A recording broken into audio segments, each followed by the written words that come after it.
না বা আমি রাখতে পারি না, আমি কি শাহরুখ খান? আমার ফলো আনফলোটা নিয়েও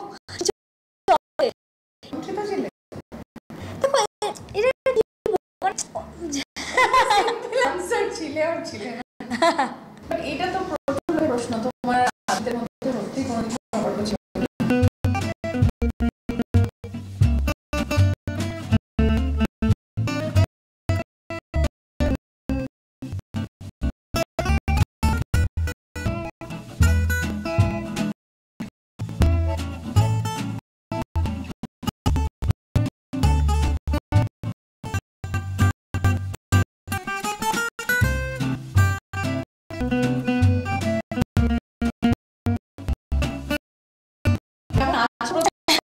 খুব ভালো আছি, নমস্কার। এখন ছোট মিঠাই বলাবে না, এখন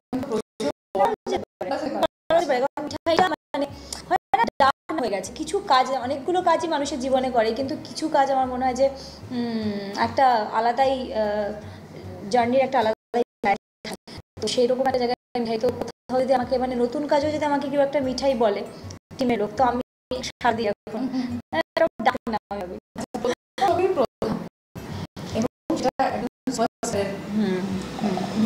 এবং তোমার জীবনেও সুপারস্টার আমরা যতদূর জানি। তো সেক্ষেত্রে প্রধান কতটা জীবন বদলালো?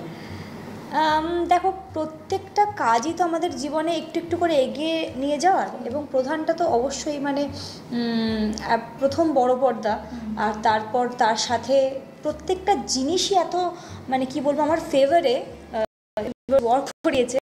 অনেক কিছু শিখতে, অফ স্ক্রিন বলো discipline and etcetera, on screen অভিনয়, অনেক কিছু শিখতে না সাহায্য করেছে। আর যেহেতু 17 দিন আমরা ওখানে আউটডোরে ছিলাম এবং প্রত্যেকটা মানুষকে খুব কাছ থেকে কি বলবো অবজার্ভ করতে পেরেছি, তাদেরকে দেখলে সেগুলো আয়ত্ত করলে জীবনে এগিয়ে যাওয়া যায়। তো ওইটাই মানে অনেকটা পথ এগিয়েছি আমি প্রধানের পর। সুপারস্টারের সাথে কাজ করা, সেটার একটা পজিটিভ দিক থাকে, একটা নেগেটিভ দিকও থাকে। ভালো কাজের পজিটিভ দিক থাকবে, নেগেটিভ দিক থাকবে। যেটা নিয়ে চর্চা হবে, যেটা মানুষের সমালোচনায় উঠে আসবে, সেটা নিয়ে ভালো সমালোচনা, খারাপ সমালোচনা হবেই। তো নেগেটিভ বলতে আমার কাছে মানে অনেকে বলে যে হ্যাঁ ওই আমাদের বয়সের ডিফারেন্স, আমাদের উচ্চতার ডিফারেন্স, সেটা নিয়ে অনেকে অনেক কথা বলেছে, কিন্তু আফটার ওয়াচিং দ্য সিনেমা তারপরে কিন্তু আমাদের ভালো লাগে। আমার নেগেটিভ বলে কিছুই না, আমার মানে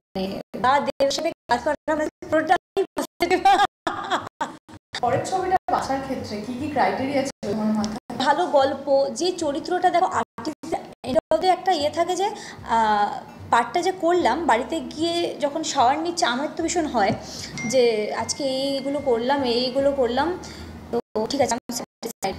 ওই যে সে তখনই মানুষ রাজি হয়, মানে সবার ক্ষেত্রেই হয়তো তাই হয়, একই কথা বলবে সবাই, তো আমার ক্ষেত্রেও তাই। তো এই চিত্রনাট্য ভীষণ ভালো গল্পের, আর এই চরিত্রটাও ভীষণ চ্যালেঞ্জিং। এক্সপিরিয়েন্সটা কেমন হলো? ভীষণ ভালো এক্সপিরিয়েন্স, সৌরভদাও ভীষণ ভালো কো অ্যাক্টার, ভীষণ ভালো অ্যাক্টার, আর সবার সাথেই কাজ করে কিছু না কিছু শেখা যায়, আর টিমটাও ভীষণ ভালো ছিল। তোমাকে প্রথম থেকে একটা জুটি দেখে এসেছেন দর্শক, দেবদার সঙ্গে জুটিতে দেখেছেন, এই যে নতুন জুটি, এটা নিয়ে কতটা উৎসাহ সকলের মনে, মানে ফ্যানদের মনে স্পেশাল?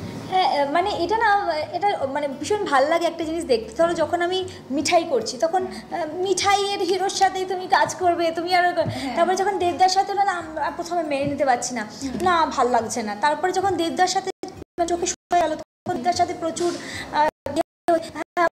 ভালো লাগছে দেখতে, অন্য কারোর সাথে এখন সৌরভদার সাথে চলে, এখন আবার ব্যাপারটা দেবদাতে স্টিক হয়ে গেছে আর কি। সোশ্যাল মিডিয়া যেহেতু তোমার প্রচুর ফ্যান ফলোয়িং, তো তাদের ফিডব্যাক কিভাবে পাও? মানে তুমি তো নিশ্চয়ই ফলো করো ওগুলো।